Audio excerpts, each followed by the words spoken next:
Friends, welcome back to Swathi's lifestyle Kannada YouTube ಚಾನಲ್ಗೆ.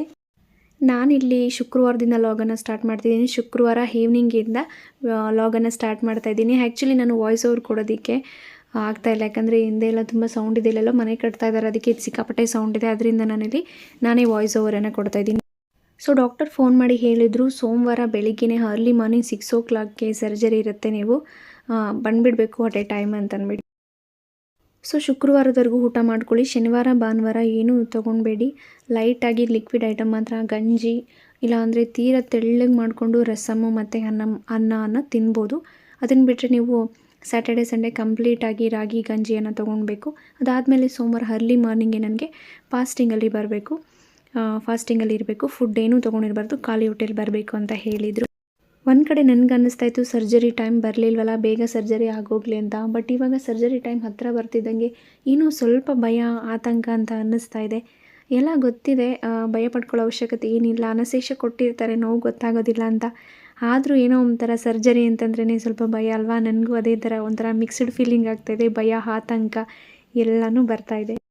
Before surgery ನನಗೆ 1 month before ನನಗೆ ಟ್ಯಾಬ್ಲೆಟ್ಸನ್ನು ಕೊಟ್ಟಿದ್ದರು. ಟ್ಯಾಬ್ಲೆಟ್ಸ್ ಎಲ್ಲ ನುಂಗಿ ನಿಜವಾಗ್ಲೂ ನನಗೆ ಪೇಯ್ನ್ ಕೂಡ ಜಾಸ್ತಿ ಆಗಿದೆ. ಟ್ಯಾಬ್ಲೆಟಿಂದ ಹೆಡ್ಡೇಕ್ ಕೂಡ ಜಾಸ್ತಿ ಆಗಿದೆ, ಮತ್ತು ಮುಖ ಎಲ್ಲ ಊದ್ಕೊಂಡಿದೆ ಟ್ಯಾಬ್ಲೆಟ್ಸ್ ತೊಗೊಂಡು. ಫೈನಲಿ ಸರ್ಜರಿ ಆಗೋಗಲಿ ಅಂತಲೇ ಇದೆ. ಸೊ ಅದಕ್ಕೆ ಕಂಪ್ಲೀಟಾಗಿ ಶನಿವಾರ ಭಾನುವಾರ ಸೋಮವಾರ ಯಾವುದೇ ಥರದ ಊಟ ಇರೋದಿಲ್ಲ, ಸಿಕ್ಕಾಪಟ್ಟೆ ಸುಸ್ತಾಗಿ ಹೋಗ್ಬಿಡ್ತೀನಿ ಅಂತಂದ್ಬಿಟ್ಟು ನಾನು ಫ್ರೈಡೇ ನೈಟ್ ಏನು ಮಾಡಿದೆ ಅಂತಂದರೆ ಊಟನ ತಿನ್ಕೊಂಡೆ, ಮಾಮೂಲಿ ಊಟನೇ ತಿನ್ಕೊಂಡೆ.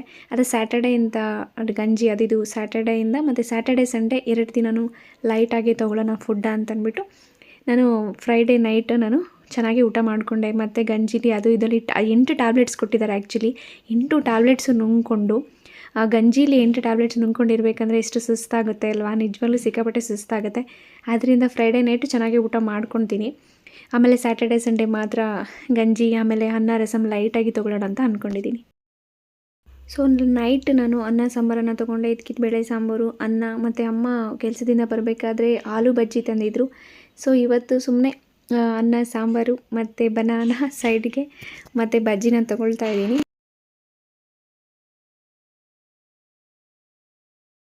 ನೋಡಿ, ಇಲ್ಲಿ ನನ್ನ ಮಗಳು ನಾನು ಬಿಚ್ಚಾಕಿರೋ ಡ್ರೆಸ್ ಹಾಕ್ಕೊಂಡು ಮಲಗಿದ್ದಾಳೆ, ಪೋಸ್ ಬೇರೆ ಕೊಡ್ತಾ ಇದ್ದಾಳೆ ಫೋಟೋಗೆ. ಮಕ್ಕಳು ಎಷ್ಟೇ ದೊಡ್ಡವರಾದರೂ ನಮಗಿನ್ನೂ ಚಿಕ್ಕವ್ರ ಥರನೇ ಅನ್ನಿಸ್ತಾ ಇರ್ತಾರೆ. ಅವಳಿಗೆ ಎಷ್ಟೇ ಬಟ್ಟೆ ಇದ್ದರೂ ಏನೇ ಇದ್ದರೂ ಅವಳ ಬಟ್ಟೆಗಿಂತ ನನ್ನ ಬಟ್ಟೆನೇ ಇಷ್ಟ ಆಗುತ್ತೆ. ನಾನು ಯಾವ್ದು ಹಾಕ್ಕೊಳ್ತೀನೋ ಅದನ್ನೇ ಹಾಕ್ಕೊತಾ ಇರ್ತಾಳೆ. ನನ್ನ ಡ್ರೆಸ್ಗಳಾಗಲಿ ಟಾಪ್ಗಳಾಗಲಿ ಹಾಕ್ಕೊಂಡು ಬಿಡ್ತಾ ಇರ್ತಾಳೆ. ನೋಡಿ ಫೋಟೋಗೆ ಹೇಗೆ ಫೋಸ್ ಕೊಡ್ತಾ ಇದ್ದಾಳೆ. ಸೊ ನಾನು ಮತ್ತೆ ಇಲ್ಲಿ ಲಾಗ್ನ ಕಂಟಿನ್ಯೂ ಮಾಡ್ತಾಯಿದ್ದೀನಿ. ಸಾಟರ್ಡೆ ಮಾರ್ನಿಂಗಿಂದ ಲಾಗ್ನ ಕಂಟಿನ್ಯೂ ಮಾಡ್ತಾಯಿದ್ದೀನಿ. ಸೊ ಬೆಳಿಗ್ಗೆ ಶನಿವಾರದ ಬೆಳಿಗ್ಗೆ ಅಮ್ಮ ಬಿಸಿ ಅನ್ನ ಮತ್ತು ರಸಮ್ ಮಾಡಿಬಿಟ್ಟು ಹೋಗಿದ್ರು. ಸೊ ನಾನೇನು ತೊಗೊಳ್ಳಿಲ್ಲ, ಲೈಟಾಗಿ ತೊಗೋಬೇಕಾಗಿರೋದ್ರಿಂದ ಅಮ್ಮ ನುಣ್ಣಗೆ ಬೇಯಿಸ್ಬಿಟ್ಟು ಅನ್ನನ ತುಂಬ ತಿಳಿಯಾಗಿ ರಸಮನ್ನು ಮಾಡಿ ಹೋಗಿದ್ರು, ಅದನ್ನು ತೊಗೊಳ್ತಾ ಇದ್ದೀನಿ. ನೋಡಿ, 1 ದಿನಕ್ಕೆ 8 ಮಾತ್ರೆ ತೊಗೊಳ್ಬೇಕು, ಅಂದರೆ ಶನಿವಾರ ಭಾನುವಾರ 2 ದಿನವೂ ಸೇರಿಸಿ 8 ಮಾತ್ರೆ ತೊಗೊಳ್ಬೇಕು ನಾನು. ದೇಂಚಿನಿದು ಅವತಾರ ನಿಂದು, ಯಾಕೆ ನನ್ನ ಡ್ರೆಸ್ ಹಾಕ್ಕೊಂಡಿದ್ಯಾ? ನನ್ನ ಡ್ರೆಸ್ ಆಗಲಿಲ್ಲ ಅಂದರೂ ಪರವಾಗಿಲ್ಲ, ಏನೋ ಒಂದು ಕಷ್ಟಪಟ್ಟು ಹಾಕ್ಕೊಂಡು ಬಿಟ್ಟಿರ್ತಾಳೆ. ನನ್ನ ಡ್ರೆಸ್ ನಾನು ತೆಗ್ದು ಕಬೋರ್ಡಾಗಿ ಹಾಕೋಂಗಿಲ್ಲ, ಕಬೋರ್ಡಲ್ಲಿ ಎತ್ಕೊಂಡ್ಬಿಡ್ತಾಳೆ. ಅವಳಿಗೆಲ್ಲ ಎಟುಕುತ್ತಲ್ಲ ಮಾಮೂಲಿ ಕಬೋರ್ಡಲ್ಲಿ, ಇಲ್ಲ ಅಂತಂದರೆ ಬಿಚ್ಚಾಕಿರೋ ಬಾಸ್ಕೆಟಲ್ಲಿ ಹಾಕಿರ್ತೀನಲ್ಲ ಅದನ್ನು ತೊಗೊಂಡ್ಬಂದು ಹಾಕ್ಕೊಂಡೇ ಬಿಡ್ತಾಳೆ. ಪ್ಯಾಂಟು ವೇಲು ಟಾಪು 3 ಸಹ ಹಾಕ್ಕೊಂಡಿದ್ದಾಳೆ. ಅದು ಅವಳಿಗೆ ಕ್ಯಾರಿ ಮಾಡೋಕ್ಕಾಗ್ತಾಯಿಲ್ಲ, ಅವಳು ಬಿಡ್ತಾಯಿಲ್ಲ. ಬಟ್ ಆದರೆ ಬಿಚ್ಚಾಕು ಅಂದರೆ ನಾನು ಬಿಚ್ಚೋದು ಇಲ್ಲ, ನನಗೆ ಇದೇ ಡ್ರೆಸ್ಸೇ ಬೇಕು, ನನಗೆ ಇದೇ ಬಟ್ಟೆ ಬೇಕು ಅಂತ ಹೇಳ್ತಾ ಇರ್ತಾಳೆ. ಎಷ್ಟು ತುಂಟಾಟ ಮಾಡ್ತಾರಲ್ವ ಮಕ್ಕಳು ಮನೆ. ಅದರಲ್ಲೂ ಈ ಥರ ಚಿಕ್ಕ ಮಕ್ಕಳಿದ್ರೆ ಟೈಮ್ ಹೇಗೆ ಹೋಗುತ್ತೆ ಅಂತಲೂ ಗೊತ್ತಾಗಲ್ಲ. ಅವ್ರ ಹತ್ರ ಆಟಾಡ್ಕೊಂಡು ಅವ್ರ ಮಾತುಗಳನ್ನ ಕೇಳಿಕೊಂಡು ನಮಗೇನಾದರೂ ಟೆನ್ಷನ್ ಇದ್ದರೂ ಕೂಡ ಮರ್ತೋಗ್ತೀವಿ, ಟೈಮ್ ಹೋಗೋದೇ ಗೊತ್ತಾಗಲ್ಲ. ನಾನು ವಿಡಿಯೋ ತೆಗಿಯೋದು ನೋಡಿ ನಾಚ್ಕೊತಾ ಇದ್ದಾಳೆ, ವಿಡಿಯೋ ತೆಗಿಬೇಡ ನನಗೆ, ಸಾಕು ಸ್ಟಾಪ್ ಮಾಡು ಅಂತಂದ್ಬಿಟ್ಟು.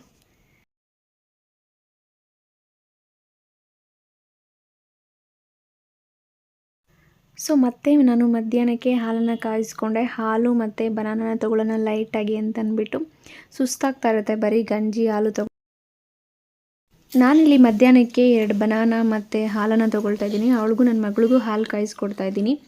ಲೈಟಾಗಿ ತೊಗೋಬೇಕು ಅಂದರೆ ಇದನ್ನು ಲೈಟಾಗಿ ತೊಗೊಳ್ತಾ ಇದ್ದೀನಿ. ಬಟ್ ಆದರೆ ಈ ಹಾಲು ಗಂಜಿ ಇದೆಲ್ಲ ಕುಡ್ಕೊಂಡು ಮಾತ್ರೆ ನುಂಗಬೇಕು ಅಂತಂದರೆ ಖಂಡಿತವಾಗ್ಲೂ ಸುಸ್ತಾಗ್ತಾ ಇರುತ್ತೆ.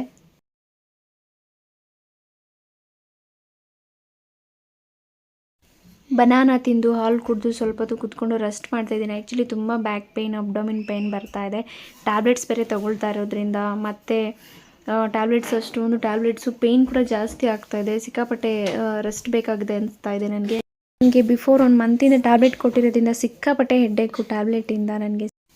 ಇನ್ನು ಹೇಗಿದ್ದರೂ ಸರ್ಜರಿ ಆಗೋ ತನಕ ಅಲ್ವಾ ಇದೆಲ್ಲ. ಸರ್ಜರಿ ಆದಮೇಲೆ ಇಟ್ಸ್ ಆಲ್ ವೆಲ್ ಅಂತ ಅಂದ್ಕೊಂಡಿದ್ದೀನಿ. ಅಂದರೆ ಸರ್ಜರಿ ಆದಮೇಲೆ ಸ್ವಲ್ಪ 1 ವೀಕ್ ಕಷ್ಟ ಆಗುತ್ತೆ, ಅದಾದಮೇಲೆ ಇದೆಲ್ಲ ಸರಿ ಹೋಗುತ್ತೆ, ಅಲ್ಲಿ ತನಕ ಅಲ್ವಾ ಅಂದ್ಕೊಂಡು ಸುಮ್ಮನೆ ಹೋಗ್ತಾ ಇದ್ದೀನಿ. ಅದರಲ್ಲೂ ಚಿಕ್ಕ ಮಕ್ಕಳಿರೋ ಮನೇಲಿ ರೆಸ್ಟ್ ಮಾಡೋಕ್ಕಾಗೋದೇ ಇಲ್ವಲ್ಲ, ನಿಮ್ಗೆ ಗೊತ್ತಿರುತ್ತೆ. ಚಿಕ್ಕ ಮಕ್ಳ ಹತ್ರ ಯಾವುದು ರೆಸ್ಟ್ ಮಾಡೋಕ್ಕೆ ಆಗಲ್ಲ, ಅವ್ರ ಹತ್ರ ಮಾತಾಡ್ಕೊಂಡೇ ಕುತ್ಕೊಬೇಕಾಗತ್ತೆ. ನಾನಿಲ್ಲಿ ಈವ್ನಿಂಗ್ಗೆ ಗಂಜಿ ಮಾಡ್ಕೊತಾ ಇದ್ದೀನಿ, ರಾಗಿ ಗಂಜಿನ. ಸೊ ಅದನ್ನೇ ಸ್ವಲ್ಪ ಜಾಸ್ತಿನೇ ಮಾಡ್ಕೊತೀನಿ, ಜಾಸ್ತಿನೇ ಕುಡಿತಾ ಇದ್ದೀನಿ. ಅದು ಬೆಳಗ್ಗೆ 2, ಮಧ್ಯಾಹ್ನ 2, ರಾತ್ರಿ 2 ತೊಗೋಬೇಕು ಟ್ಯಾಬ್ಲೆಟ್ಸ್ ಅದರಿಂದ. ಮತ್ತು ಹಸ್ಬೆಂಡು ಶಬರಿಮಲೆಯಿಂದ ಪ್ರಸಾದನ ತೊಗೊಂಡು ಬಂದಿದ್ದರು. ಅವತ್ತಿಂದ ತಿನ್ನೋದಕ್ಕೆ ಆಗಲಿಲ್ಲ, ಕೆಲವೊಂದು ರೀಸನ್ಗಳಿಂದ. ದೇವಸ್ಥಾನದಲ್ಲೇ ಇತ್ತು ಪ್ರಸಾದ. ಫೈನಲಿ ಮತ್ತೆ ಆಪ್ರೇಷನ್ ಆಗೋ ತನಕನೂ ತಿನ್ನೋಂಗಿಲ್ಲ, ಆಪ್ರೇಷನ್ ಆದಮೇಲೂ ತಿನ್ನೋಕ್ಕಾಗುತ್ತೋ ಇಲ್ಲೋ ಅವತ್ತೆಲ್ಲ ಒಂದು ದಿನ ಪೂರ್ತಿ ಅಂತ ಅಂದ್ಬಿಟ್ಟು ಫೈನಲಿ ಪ್ರಸಾದನ ಕೂಡ ತಿನ್ಕೋಬೇಡ ಅಂತ ತಿನ್ಕೊಳ್ತಾ ಇದ್ದೀನಿ ಪ್ರಸಾದನ. ಲೈಟ್ ಫುಡ್ ಅಂದರೆ ಅನ್ನ, ರಸಮ್ಮು, ಇಡ್ಲಿ ಥರ ಸಾಫ್ಟಾಗಿರೋ ಇಡ್ಲಿ ಎಲ್ಲ ತೊಗೊಳ್ಬೋದು. ಬಟ್ ಆದರೆ ನಾನು ಇಡ್ಲಿ ಏನು ತೊಗೊಳ್ತಾ ಇಲ್ಲ. ಇಲ್ಲಿ ಗಂಜಿ ಅದು ಇದು ತೊಗೊಳ್ತಾ ಇದ್ದೀನಿ, ಸುಮ್ಮನೆ ಆಪ್ರೇಷನ್ಗೆ ಯಾಕೆ ಮತ್ತೆ ಪ್ರಾಬ್ಲಮ್ ಆಗೋದು ಅಂತ. ಈ ಲಾಗ್ ನಿಮಗೆ ಇಷ್ಟ ಆಯಿತು ಅಂತ ಭಾವಿಸ್ತಾ ನಾನು ಈ ಲಾಗ್ನ ಇಲ್ಲಿಗೆ ಎಂಡ್ ಮಾಡಬೇಕು ಅಂದ್ಕೊಳ್ತಿದ್ದೀನಿ. ಯಾರೆಲ್ಲ ಸಬ್ಸ್ಕ್ರೈಬ್ ಮಾಡದೆ ನೋಡ್ತಾ ಇದ್ದೀರೋ ವೀಡಿಯೋಸ್ನ ಸಬ್ಸ್ಕ್ರೈಬ್ ಮಾಡಿಕೊಂಡು ನೋಡಿ. Thank you for watching. Do subscribe.